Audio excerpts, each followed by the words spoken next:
नमस्कार। नेपाली साहित्यको विकासमा महत्त्वपूर्ण योगदान दिएका कृतिहरूको संरक्षण गर्ने उद्देश्यसहित इन्द्रकील टिभीले नेपाली साहित्यिक कृतिहरूको अडियो बुक निर्माण गर्ने प्रयास गरिरहेको छ।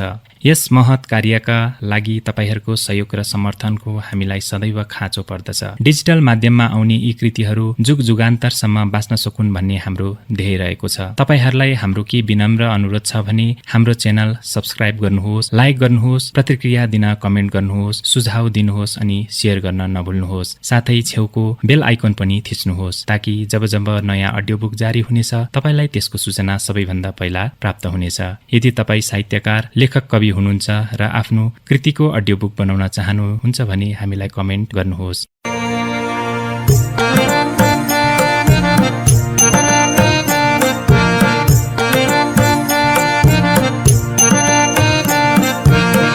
इन्द्रकील टिभीद्वारा अडियो बुक जारी गर्ने क्रममा प्रस्तुत छ पारसमणि दङ्गालको पौराणिक उपन्यास रामराज्यको 5औं भाग।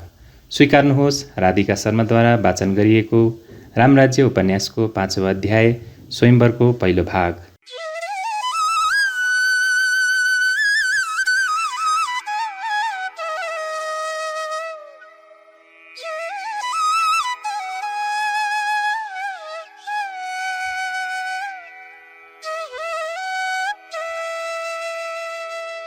स्वयम्वर।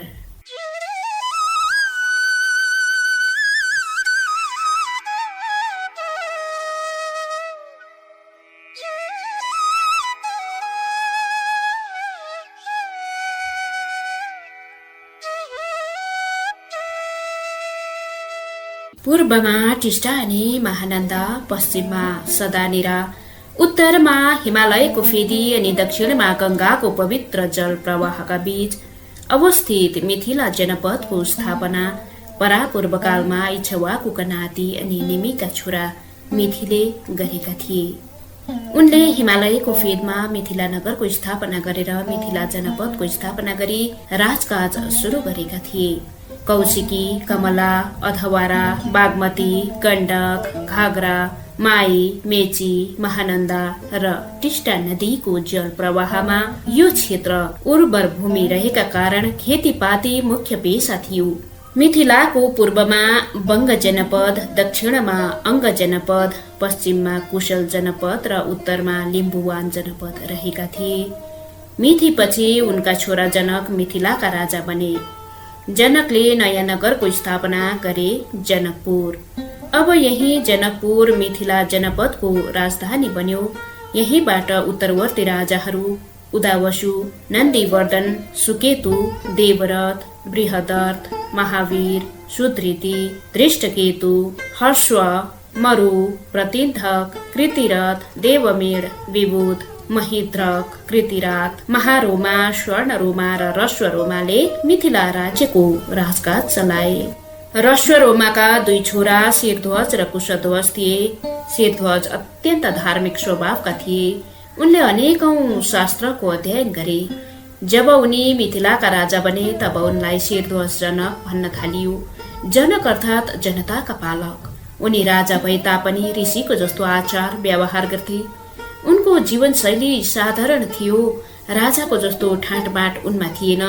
उनी आफ्ना परिवारका लागि चाहिने अन्न एवं सागसब्जीको उत्पादन स्वयं गर्थे।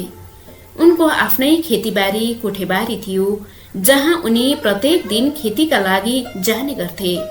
उनी गोरु जोत्थे, काँटा कोदालो गर्थे अनि आफ्नो परिवारलाई पुग्ने अन्न बालीको खेती गर्थे। राजा स्वयंले खेती किसानी गर्ने गरेकाले मिथिलाका प्रजा पनि उत्तिकै खेती किसानी गर्थे। मिथिलामा एउटा उक्ति नै थियो, जसले खेती गर्दैन उसको अन्नमा अधिकार नै हुँदैन। धान, मकै, गहुँ, फापर, तोरी, तरुल, भ्याकुर, कोदो जस्ता पोषणयुक्त अन्न मिथिलाका प्रत्येक घरको ढिकुटीमा हुन्थ्यो। त्यहाँका किसानले आफ्नो परिवारलाई पुगेर बाँचेको अन्न छिमेकी लिम्बुवान, खम्बुवान, तमुवानमा व्यापार गर्दथे। मिथिलामा विभिन्न प्रकारका फलफूल र सागसब्जीको पनि उत्पादन उत्तिकै हुने गरेकाले मिथिला कृषि क्षेत्रमा सम्पन्न थियो। गाई पालनलाई मिथिलामा धर्म मानिन्थ्यो। गाईलाई लक्ष्मीको रूप मानिन्थ्यो। राजा जनक प्रकाण्ड विद्वान थिए। शास्त्र ज्ञानी र ऋषि जस्तो जीवन व्यतीत गर्ने जनकलाई राज ऋषि जनक भनेर चिनिन्थ्यो। राजाको पोसाक पनि साधारण थियो। दौरा सुरुवाल, कम्मरमा पटुकी, पटुकीभित्र सुन्दर खुकुरी अनि शिरमा ढाका टोपी लगाउने जनक अत्यन्त सुन्दर देखिन्थे। छिमेकी राज्य कोशल, अंगदेश, बंगदेश, लिम्बुवानसित उनको मैत्री सम्बन्ध थियो। उनकी धर्मपत्नी एवं महारानी सुनैना पनि साधारण जीवनशैली जिउन अभ्यस्त बनिसकेकी थिइन्। शिक्षालाई जनकले उच्च प्राथमिकता दिएका थिए। उनी आफू पनि नित्य अध्ययनमा जुट्थे अनि देशवासीलाई पनि अध्ययन गर्न आग्रह गर्थे। ठाउँ ठाउँमा गुरुकुलहरू सञ्चालनमा थिए।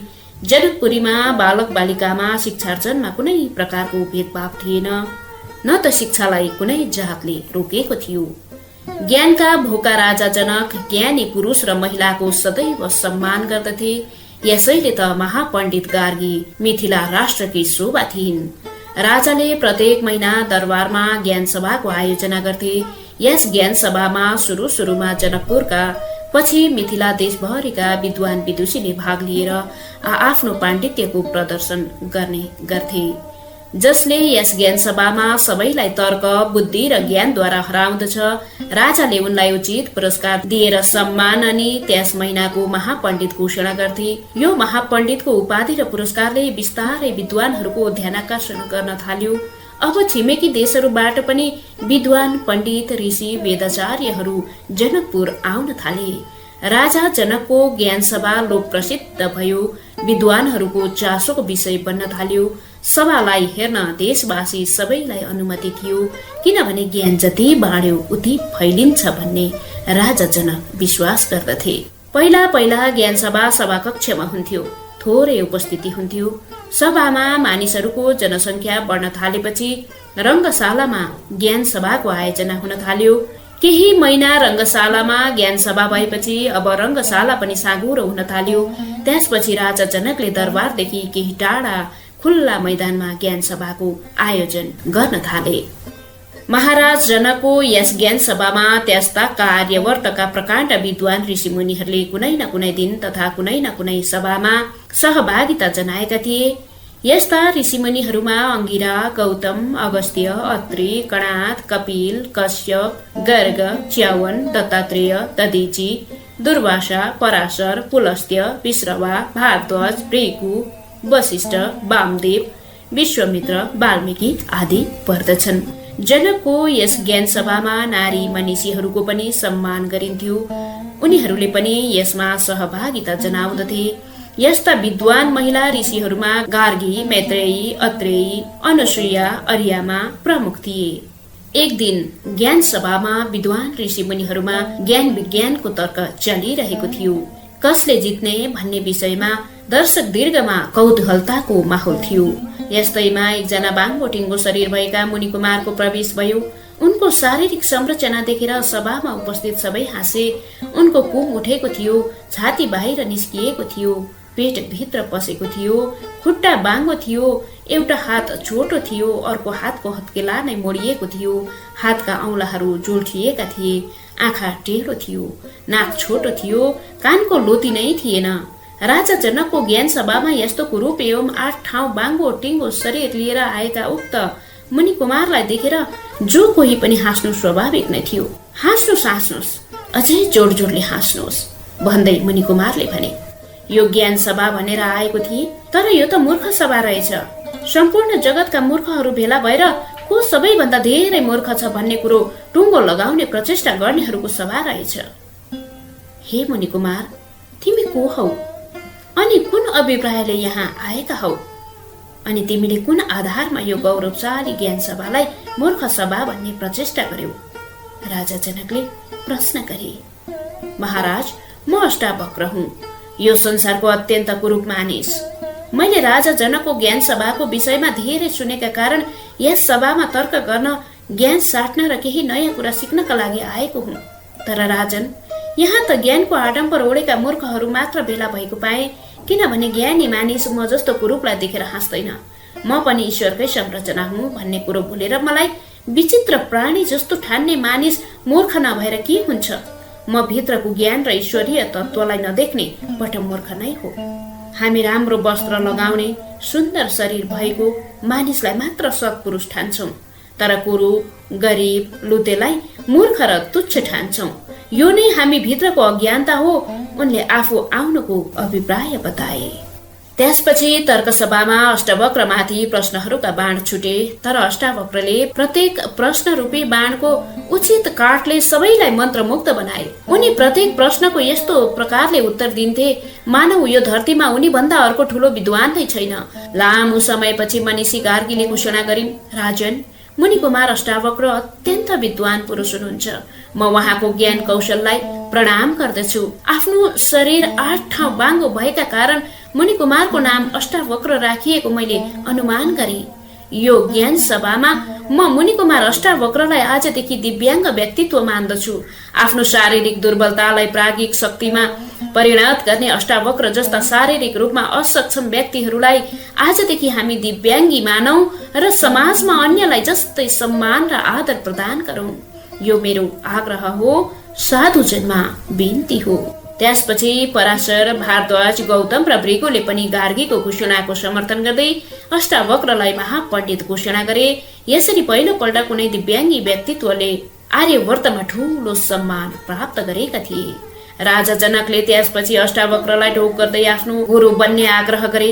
अष्टावक्रले पनि राजालाई शिष्य बनाउँदै लामो समयसम्म जनकपुरमा बसेर राजालाई दर्शन शास्त्रको ज्ञान दिएर फर्किएका थिए।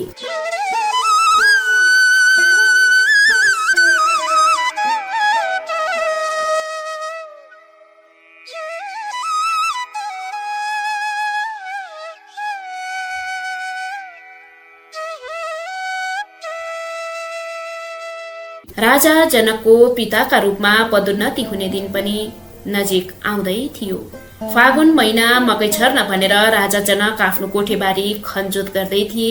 रानी सुनैना सकी नसकी मकैका दाना हलोले बनाएको सियोमा खसाउँदै थिइन्। गर्भवती रानीलाई असह्य पीडा बोध भयो। उनलाई प्रसव पीडाले छोप्यो। राजा जनकले गोरु जोत्न बिसाएर रानी सुनैनालाई लिएर त्यही गोरु जोतेको ठाउँमा बसे। रानी छटपटाइरहिन् र केही बेरमा अत्यन्त सुन्दर छोरीको जन्म भयो। यसरी फागुन कृष्ण पक्षको अष्टमी तिथिका दिन राजा जनकको घरमा छोरीको रूपमा पहिलो सन्तानको जन्म भयो।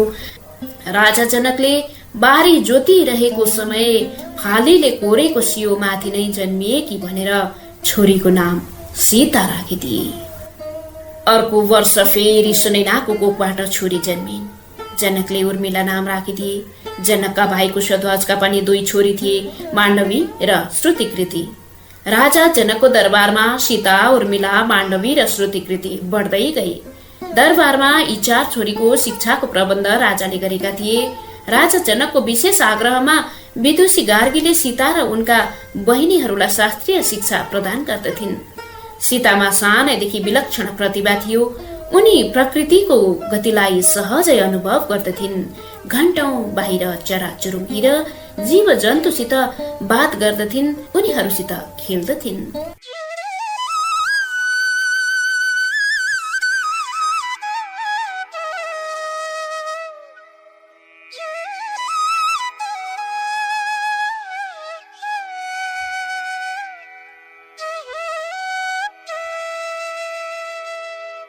एक दिन अयोध्याको दरबारमा महर्षि विश्वामित्र आए। राजा दशरथले उनको खूब आदर सत्कार गरेपछि ऋषिलाई आउनुको अभिप्राय सोधे। ब्रह्म ऋषि विश्वामित्रले राजालाई विनम्रतापूर्वक भने, राजन, म वनमा नयाँ नयाँ अस्त्र शस्त्रको आविष्कार गर्नका लागि शोध कार्यमा जुटेको छु।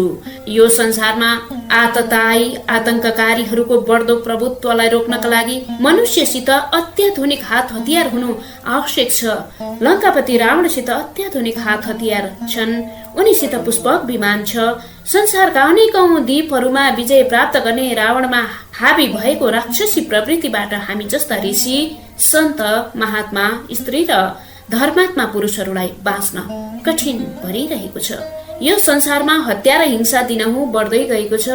हे नरश्रेष्ठ अयोध्यापति, सबैतिर अयोध्याको जस्तो सुख र शान्ति कहाँ छ र? गंगा नदीको दक्षिणमा दण्डकारण्य क्षेत्रमा दानव संस्कृति विकसित भइरहेको छ, जो हाम्रो निम्ति कतै पनि शुभ होइन। हे दशरथ, म जब पनि अनुसन्धानमा जुट्छु, बाधा सिर्जना गर्न रावणका अनुचरहरू आइपुग्छन्। मासु र हड्डी आश्रम भरि यज्ञ स्थलभरि छरिदिन्छन्। म स्थान परिवर्तन गर्दछु, तर उनीहरू त्यही आइपुग्छन्। हे मुनिवर, तपाईँको म के सेवा गरौँ त?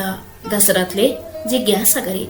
समस्त आर्य जातिको कल्याणका लागि म जुन शोध कार्यमा जुटेको छु त्यसलाई पूर्ण गर्न हजुरलाई सहयोग माग्न आएको हुँ। विश्वामित्रले आफ्नो कुरा राखे। म हजुरसँग सेना पठाउने छु, तपाईँ सुर्ता नगर्नुहोस्। हे दशरथ, मलाई सेना होइन, तिम्रो जेठो छोरो राम अनि लक्ष्मण देऊ, ऋषिले भने। राम? हे राजन, मैले सुने अनुसार राम र लक्ष्मण अत्यन्त वीर र कुशल योद्धा हुन्। महर्षि वशिष्ठले उनीहरूलाई उचित शिक्षा प्रदान गर्नु भएको छ। मलाई तपाईँको विशाल सेना लैजानु छैन, मलाई राम र लक्ष्मण भए पुग्छ। यिनीहरूको वीरतालाई म अझ तिखार्ने छु, खुकुरीमा झैं पाइन लगाउने छु, विश्वामित्रले भने। हे मुनि श्रेष्ठ, राम त अहिले बालकै छन्। होइन राजन, राम त वीर छन्। मुनिवर, राम लक्ष्मण त अहिले केवल 15 वर्ष मात्र पुग्दैछन्। यिनीहरूले अहिले कहाँ युद्ध गरेर ती दुष्टलाई मार्न सक्लान्? दशरथले आफ्नो पक्ष राखे। मुनि श्रेष्ठ, म स्वयं जानेछु र तपाईँको रक्षा गर्नेछु। हे अयोध्यापति दशरथ, मलाई दिनुहुन्छ भने राम र लक्ष्मण दिनुहोस्, तपाईँको बुढो शरीर होइन। दिनुहुन्न भने म जान्छु, केही रिसाएको स्वरमा विश्वामित्रले भने अनि जुरुक्क उठेर हिँड्न लागे। त्यति बेला कुलगुरु वशिष्ठ बोले, राजन, तपाईँ इच्छवाको वंशमा उत्पन्न भएका एक धर्मात्मा राजा हुनुहुन्छ। जुन कुलमा सगर, भगीरथ, रघु जस्ता प्रतापी राजाहरूको जन्म भइसकेको छ, जुन कुल सदैव लोक कल्याणका लागि काम गर्दछ, त्यस्ता कुलमा जन्मिएर पनि तपाईँमा के को पुत्र मोह? राजकुमारहरू मेरा शिष्य हुन्। आज ऋषि श्रेष्ठ विश्वामित्र जगतको कल्याणका लागि रामको भूमिका तिखार्न आउनु भएको छ। यस्तो सौभाग्य तपाईँ किन गुमाएर रघुकुलको रीति र परम्परा कलङ्कित गर्नुहुन्छ? थपक्कसित राम र लक्ष्मणलाई पठाउनुहोस्। राजाको दरबारबाट कुनै ऋषि रित्तो हात फर्किनु राम्रो होइन। कुलगुरु वशिष्ठका वचन सुनेपछि दशरथ राजी भए र राम र लक्ष्मणलाई सेना सहित पठाउन तयार भए। रामले हिँड्न अघि दशरथलाई सोधे, पिताश्री, के यो सेना पनि हामीसितै जाने हो? हे राम, यी सेना र अंगरक्षक लिएर जाऊ, यिनीहरूले तिमीहरूको सुरक्षा गर्नेछन्। दशरथले छोराको कुममा हात राखेर भने, पिताश्री, हामीलाई महर्षिले आफ्नो यज्ञको सुरक्षाका लागि चयन गरेर लिन आउनु भएको छ। यदि हामी आफै आफ्नो सुरक्षा गर्न असमर्थ छौं भने महर्षिको यज्ञ अनुष्ठानको सुरक्षा कसरी गर्न सकौंला? अब हामीले रघुकुलको मान सम्मानको सुरक्षा गर्न महर्षि विश्वामित्रले दिनुभएको कर्तव्य निष्ठापूर्वक पालन गर्नुपर्ने हुन्छ। यी सेना र अंगरक्षकको हामीलाई आवश्यकता छैन। रामले सेना लिएर जान ठाडै अस्वीकार गरे। विश्वामित्रले मुसुक्क हाँस्दै वशिष्ठतर्फ फर्केर भने, गुरु वशिष्ठ, तपाईले खार्नु भएको रहेछ।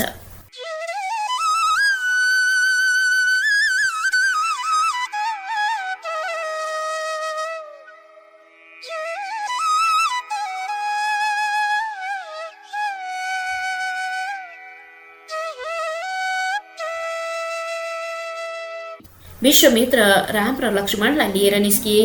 सरयू नदीमा स्नान गरेपछि विश्वामित्रले राम र लक्ष्मणमा बला अनि अति बला विद्यादान दिँदै भने, हे रघुकुल नन्दन राम लक्ष्मण, यो विद्या अत्यन्त दुर्लभ छ।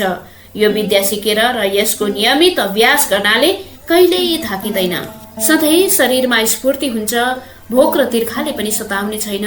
तिमीहरूको रूप र सुन्दरता यथावत रहनेछ, तिमीहरू बुढो नै हुने छैनौ। यसले तिमीहरूको हातमा असंख्य बल प्रदान गर्नेछ। सबैभन्दा ठूलो, यस विद्याको अभ्यासले निदाएको बेला पनि कसैले आक्रमण गरे तत्काल उत्तर दिन सक्नेछौ। पछाडिबाट यदि कसैले आक्रमण गरे पनि चाल पाइहाल्नेछौ। यसैले यो दुर्लभ विद्या म आज तिमीहरूलाई प्रदान गर्दछु। बला र अति बला विद्या साधना सिकेपछि राम र लक्ष्मणमा नयाँ स्फूर्ति देखा पर्यो। फेरि उनीहरू ऋषि विश्वामित्रलाई अघि लगाएर पूर्व दक्षिणतर्फ बढ्न लागे। उनीहरू गंगा तीरमा आए, गंगामा स्नान गरे। त्यसपछि एउटा नाउमा चढेर गंगा पार गर्दै विशाल जंगलको मार्ग हुँदै अघि बढे। रामले सोधे, गुरुदेव, यो एकदमै डरलाग्दो जंगल भएर हामी कहाँ जाँदैछौ? यो जंगलमा बाघ, भालु, चितुवा, गैंडा, हात्ती जस्ता विशाल विशाल जन्तु छन्। यो वन डरलाग्दो किन छ? राम, यो वन मलद र कुरुस देशको विशाल वन हो। हामी गंगा र सोन नदी बीचको वन क्षेत्रमा छौं। गुरुदेवले भौगोलिक परिचय दिए। यी देश कुनै समय समृद्ध थिए, तर अहिले ताडका र उनका छोरा मारिच र सुबाहुको अधीनमा छ। यी आमा छोरा नै अत्यन्त दुष्ट छन्। ऋषि मुनिको हत्या गरेर यिनीहरूले आतंक मचाएपछि मानिसहरू यहाँबाट पलायन भएका हुन्। हे राम, यो मार्ग भएर कोही हिँड्न सक्दैन। उनीहरूको डरले सबैलाई निलेको छ। ऋषिले वस्तुस्थितिको जानकारी दिए। गुरुदेव, ताडका त स्त्री होइन, स्त्री त कोमल हुन्छन् होइन? स्त्रीबाट के को भय? स्त्रीले सदैव प्रकृतिको संरक्षण गर्दछन् होइन र? रामले आफ्नो विचार राखे। हे राम, हो, ताडका स्त्री नै हो, तर उसमा दानवीय गुण प्रचुर मात्रामा छ। जंगलमा बसेर ऊ बाघ सिंह भन्दा पनि डरलाग्दी भएकी छ। ऊ नरभक्षी बनिसकेकी छ। उसका छोरा मारिच र सुबाहु पनि त्यस्तै बलवान छन्। आसुरी विद्या जानेका कारण शक्तिशाली छन्। उनीहरूलाई कसैले पनि हराउन सकेका छैनन्। यो वन क्षेत्र उनीहरूको आतंकले त्रसित छ। यहाँ मानिस मात्र होइन, पशु प्राणी पनि त्रसित छन्। देख्दै डरलाग्दा छन् यी आमा छोराहरू। यसैले हामी सावधानीपूर्वक हिँड्नुपर्छ, गुरुले जानकारीसितै सतर्क गराए। गुरुदेव, यदि उनीहरूले हामीमाथि आक्रमण गरे भने के गर्नु? पछाडि हिँडिरहेका लक्ष्मणले सोधे। राम लक्ष्मण, यो भूमिलाई उनीहरूको आतंकदेखि मुक्त गर्नुपर्छ। गुरुको वचन सुनेर रामले भने, गुरुदेव, ताडका त स्त्री भएका कारण उसको हात खुट्टा भाँचेर छोड्नु पर्ला कि एउटी स्त्रीको हत्या कसरी गर्ने र? रामले विचार राखे। परिस्थितिले के भन्छ त्यही गर्नुपर्छ, विश्वामित्रको उत्तर थियो। उनीहरू चनाको भएर सुरु हिँडिरहेका थिए। अचानक जंगलका चराचुरुङ्गी कराएर उड्न थाले। बाँदरहरू उफ्रन थाले। जंगलमा एक प्रकारको डरलाग्दो वातावरण सिर्जना हुँदै थियो। गुरुदेव, सावधान, वस्तुस्थिति परिवर्तन हुँदैछ। सायद ताडका र उसका छोराहरू आक्रमणको तयारीमा छन् होला। लक्ष्मणले शंका प्रकट गरे। अति उत्तम लक्ष्मण, तिमीले सही अनुमान गर्यौ। उनीहरू नजिकै छन्, कुनै पनि बेला आक्रमण गर्न सक्छन्। विश्वामित्रले लक्ष्मणको चतुरताप्रति खुसी प्रकट गरे। अचानक अगाडिबाट ताडका दौडिएर आइरहेको तीनैजनाले देखे। सावधान राम लक्ष्मण, यही हो ताडका, गुरुले चिनाउँदै राम लक्ष्मणलाई सचेत गराए। विशाल शरीर, बलिया बाहु, खदिला खुट्टा, पिँडौला, लट्टा परेका केसले अनुहार छोपेको, ठुल्ठुला स्तन तल तलसम्म छुन्टिएका, अगाडिका दाँत बाहिर निस्केला जस्तो लामा लामा नङ्ग्रा, हेर्दै डरलाग्दी अनि घिनलाग्दी देखिन्थे ताडका। परैदेखि उसको सास गनाएर हावामा दुर्गन्ध फैलिरहेको थियो। उसको कुदाइदेखि वरिपरिका जंगली जन्तु लुक्दै थिए, चराहरू उड्दै थिए। ऊ कुद्दाखेरि खुट्टाबाट उडेको धुलोले वरिपरिको वातावरण नै धमिलो बनाएको थियो। उसले सोझै अगाडि रहेका रामलाई चितोर्न झम्टी। रामले फुर्ती देखाउँदै देब्रेतिर फड्को मारे। विश्वामित्र र लक्ष्मणले पनि फड्को मारिसकेका थिए। ताडका पर गएर चित्त परेर लड्दा जमिन नै भुइँचालो गए जस्तो गरी काम्यो। उसले उठेर लामो सास तानी अनि छोडी। दुर्गन्ध फैलियो। तिनैजनाले नाक थुने। उसका नजिक अब लक्ष्मण थिए। उसले लक्ष्मणलाई चितोर्न ठुलो गर्जन सहित आक्रमण गरी। लक्ष्मणले खड्ग निकालेर उसमाथि प्रहार गरे। उसको देब्रे कान काटियो। ऊ रिसले आगो भई लक्ष्मणले दाहिने कान पनि काटिदिए। रगत चुहाउँदै ऊ केही पछि सरी अनि ठुल्ठुला ढुङ्गा टिपेर हान्न थाली। राम र लक्ष्मणले प्रत्येक ढुङ्गाको प्रहारमा बाण छोड्दै गए। धेरै बेरसम्म उसले ढुङ्गा हानी त्यसपछि एउटा रुखको हाँगा भाँचेर फ्याँकी। राम लक्ष्मणले त्यो पनि रोके। अब उसले साँडे जस्तो भुइँ खोस्रेर धुलो उडाएर कोइरी मण्डल बनाएर ठुल्ठुला ढुङ्गाले फेरि प्रहार गर्न थाली। राम लक्ष्मणले उसको गर्जन मात्र सुन्दै थिए, उसलाई देखेका थिएनन्। ढुङ्गाको प्रहार रोक्न दुवै राजकुमारले छिटो छिटो बाण चलाउँदै गए। केही बेरमा धुलो हट्यो र राम र लक्ष्मणले एकैसाथ छोडेको बाणले उसका दुईवटा हात काटिए। ऊ लडी। उसका आँखा राता राता भएका थिए। उसका काटिएका पाखुराबाट रगतको धारो बगिरहेको थियो। रिस र पीडाले मुरमुरिँदै यता उता कुद्न थाली र छेउमा लडिरहेको एउटा रुखलाई जोडसँग लातले हानी। रुख बेगसित उडेर आयो। तिनैजनाले भागेर ज्यान जोगाए। अब फेरि ताडका खुट्टाले भुइँ खोस्रिन थाली, फेरि धुलोको बादल छायो। ऊ धुलोको बादलमा फेरि हराई। केवल उसको गर्जन मात्र सुनिँदै थियो। रामले विश्वामित्रलाई हेरे। विश्वामित्रले मुन्टो हल्लाएर संकेत गर्न साथ रामले शब्दभेदी बाण छोडे। बाण धुलोको बादल पार गरेर सोझै ताडकाको वक्षस्थलमा रोपियो। अत्यन्त ठुलो गर्जन सहित ऊ भुइँमा चित परेको आवाज आयो। जमिन काम्यो। यसरी रामले ताडकालाई यमलोकको यात्रा गराए।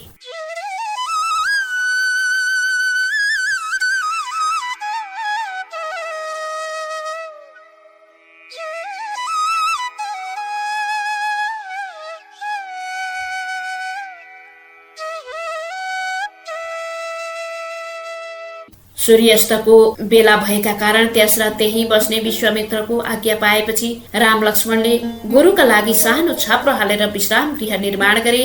गुरुको रक्षा गर्न उनीहरू रातभरि धनुष बाण लिएर तैनात रहेका थिए। बिहान ब्रह्म ऋषि विश्वामित्रले भने, हे राजकुमारहरू, म तिमीहरूको बल, साहस र सामर्थ्यदेखि अत्यन्त सन्तुष्ट छु।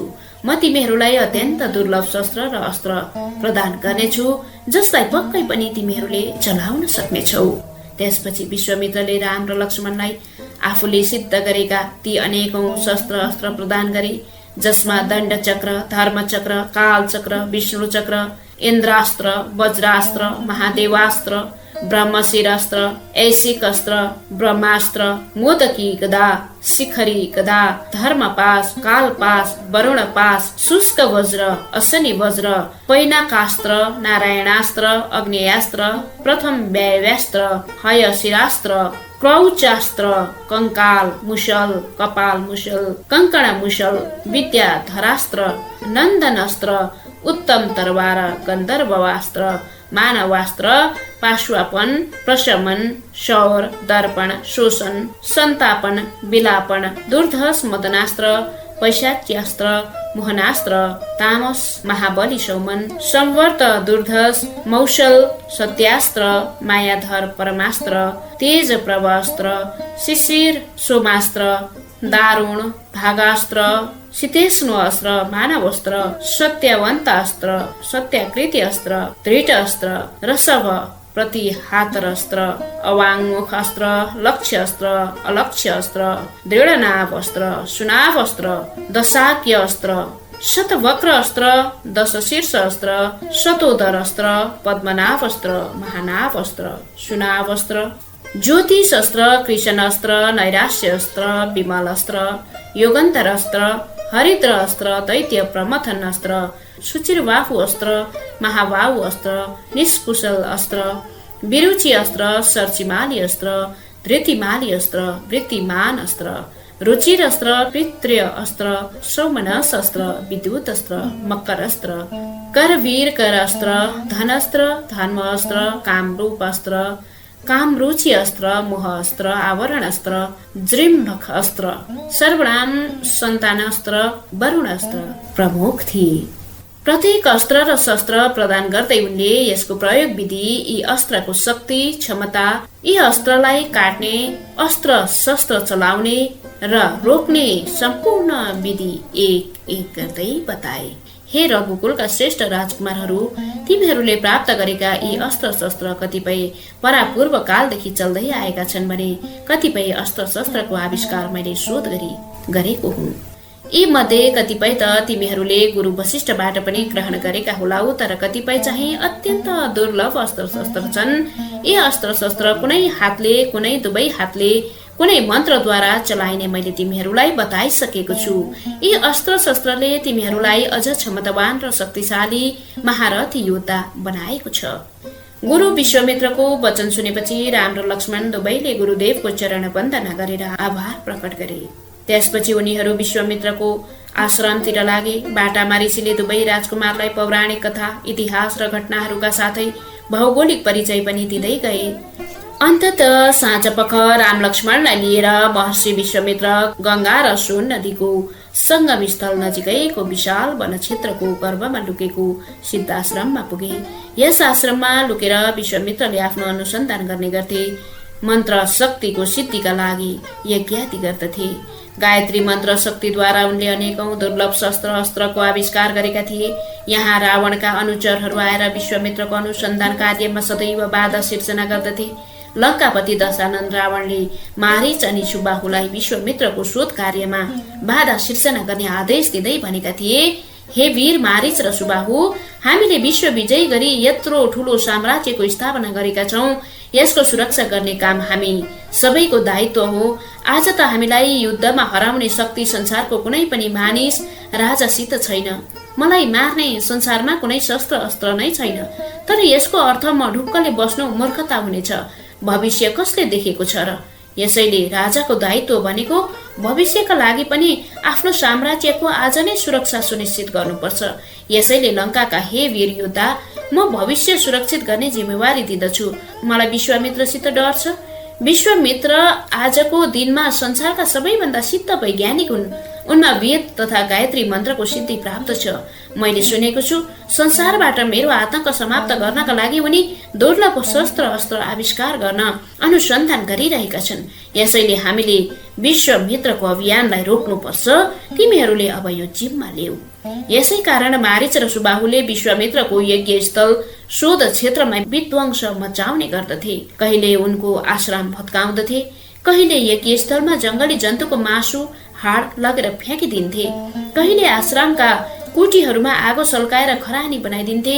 बिहान उठेर हेर्दा आश्रम वरिपरि रगतै रगत हुन्थ्यो। यसैले महर्षि विश्वामित्रले निर्विघ्न आफ्नो अनुसन्धान अघि बढाउन नै सकिरहेका थिएनन्। विश्वामित्र ऋषिले आफ्ना शिष्यहरू सहित स्थान परिवर्तन गरेर गोप्य स्थानमा आश्रम बनाएर कार्य मात्र के सुरु गरेका हुन्थे। मारीच र सुबाहु कुकुरले शिकार खोजे जस्तै गरी आइहाल्थे। उनी निराश हुन्थे। उनले आर्यवर्तका केही राजाहरूलाई सहयोग मागे, तर पनि कसैले आँट गरेनन्। अन्ततः उनी अयोध्यापति दशरथको दरबारमा पुगेका थिए। दशरथले पनि छोरा दिन मानेका थिएनन्। तर वशिष्ठ ऋषिको कृपाले आज उनीसित कौशल जनपदका राजकुमार राम र लक्ष्मण उनको सुरक्षाका लागि रात दिन खट्न तयार भएका छन्।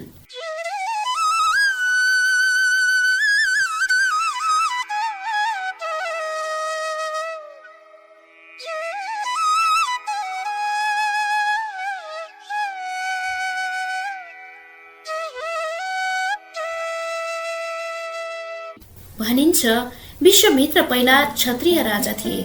उनले वशिष्ठ ऋषिसित कामधेनु गाई प्राप्त गर्नका लागि युद्ध गरेका थिए, तर वशिष्ठले उनलाई चित पारेर फर्काएका थिए।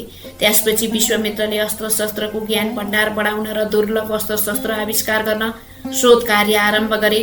उनले आफ्नो एकाग्रता, शक्ति, आत्मिक, मानसिक, शारीरिक क्षमता वृद्धि तथा ब्राह्मणत्व प्राप्त गर्न यज्ञ, जप, तप, ध्यान सबै गरे। उनले ग्रन्थहरूको अध्ययन सुरु गरे, वेदको गहन अध्ययन गरेर गायत्री मन्त्रको सिद्धि प्राप्त गरे। ऋग्वेदको सारका रूपमा विश्वामित्रले गायत्री मन्त्रलाई सबैभन्दा दुर्लभ र शक्तिशाली मन्त्रका रूपमा विश्वलाई चिनाउने काम गरेका थिए, जसको सहयोगमा विश्वामित्र एकजना शक्तिशाली ऋषि भएका थिए।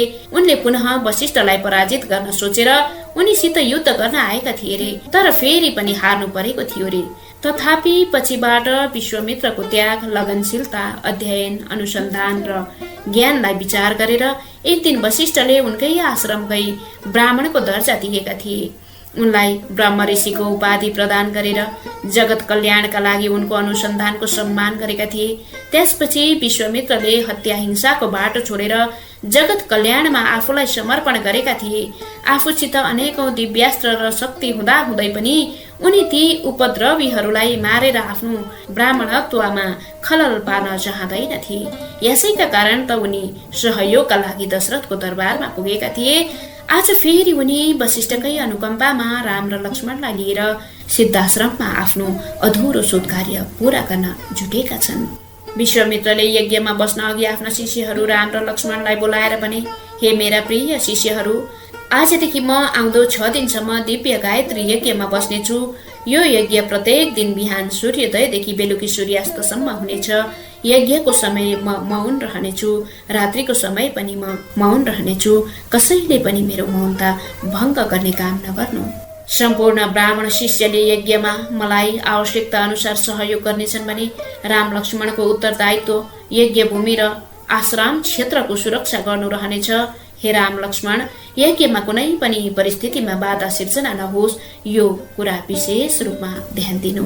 राम लक्ष्मणले गुरु विश्वामित्रलाई प्रणाम गरेपछि लक्ष्मणले भने, गुरुदेव, तपाईँ ढुक्क हुनुहोस्। विश्वामित्र मुस्कुराए मात्र। सायद उनले मौन व्रत आरम्भ गरिसकेका थिए। त्यसपछि ऋषिहरू यज्ञ स्थलतिर लागे भने राम र लक्ष्मण सावधानीपूर्वक धनुष बाण लिएर आश्रमको चारैतिर घुम्न थाले। पहिलो दिन बित्यो, दोस्रो दिन पनि बित्यो, हेर्दा हेर्दै तेस्रो दिन पनि बित्यो। 3 दिन 3 रात लगातार नबिसाई नसुती राम लक्ष्मण आश्रम वरिपरि घुमिरहे। चौथो र 5औं दिन पनि बिते। 6औं दिन यज्ञ समाप्तिको दिन रामले लक्ष्मणलाई भने, भाइ, 5 दिन शान्तिपूर्वक बित्यो। आज अन्तिम दिन हामी अझ धेरै सतर्क हुनुपर्छ। आज ती मारिच र सुबाहुहरूले यज्ञ स्थलमा आक्रमण गर्न सक्छन्, होशियार बस। त्यसपछि फेरि दुवै घुम्न थाले। आज दुवै अत्यन्त फुर्तिला देखिन्थे। मध्याहमा अचानक आकाशमा बादल छायो, कालो बादल, घनघोर कालो बादल। लक्ष्मण कुदेर राम भए ठाउँमा पुगे अनि भने, दाजु, यो के हो? अहिलेसम्म टन्टलापुर घाम लागिरहेको थियो, अचानक कालो बादल। भाइ, सचेत बस, तिनीहरू आइसकेका छन्। कुनै आसुरी अस्त्रद्वारा आकाशमा कालो बादल लगाएका हुन्। रामले तत्काल धनु उठाएर पवन अस्त्र छोडे। परबाट मारिच, सुबाहु सहित अन्य उपद्रवीहरू हातमा मासु, हड्डी, रगत चुहिरहेका पशुहरू बोकेर आश्रमतिर जोडसित कुद्दै गरेको देखेर राम लक्ष्मणले बाण छोडे। 2 जना उपद्रवी त ठहरै भए। अन्य कुदिरहेका थिए। रामले भने, भाइ, यिनीहरू नजिक आइपुगे। अब यसरी हुँदैन, अस्त्र शक्तिको प्रयोग गर्नु पर्ला। यति भनेर रामले मानव अस्त्र छोडे, जो गएर मारिचको छातीमा लाग्यो। अस्त्रको शक्तिले उसलाई 100 हात परसम्म फ्याँकिदियो। त्यसपछि ऊ उठेर लर्खराउँदै भाग्यो। रामले अग्नियास्त्र छोडे, जो सोझै गएर सुबाहुको छातीमा लाग्न साथ सुबाहु ठाउँका ठाउँै लड्यो। सुबाहु केही बेर छटपटायो अनि मर्यो। त्यसपछि राम र लक्ष्मणले एकैसाथ व्यास्त्र चलाएर रहेका उपद्रवीहरूलाई मारिदिए। सबै मरेपछि राम र लक्ष्मणले पवन अस्त्र छोडेर उनीहरूले ल्याएका मासु, हड्डी र मरेका पशुलाई उडाएर केही परसम्म पुर्याउने काम गरे। यसरी राम र लक्ष्मणले ऋषि विश्वामित्रको सेवा गरे। मुनि श्रेष्ठ विश्वामित्र नित्य अनुसन्धानमा जुटे। नयाँ नयाँ लोक उपयोगी वस्तुहरूको सृजना गरिरहे, अध्ययन गर्दथे, आफ्ना शिष्यहरूलाई ज्ञान दिन्थे। राम र लक्ष्मण पनि वशिष्ठ ऋषिको जस्तै प्रकारले सेवा गर्थे। गुरु अनि गुरुका अन्य शिष्य मुनिहरूको आज्ञा पालन गर्थे। आफू अयोध्याको राजकुमार भएको दम्ब उनीहरूमा अलिकति पनि थिएन। उनीहरूले दरबारका आफ्ना वस्त्र त्याग गरेर मुनि वेशमा सिद्ध आश्रममा समय बिताउन लागे।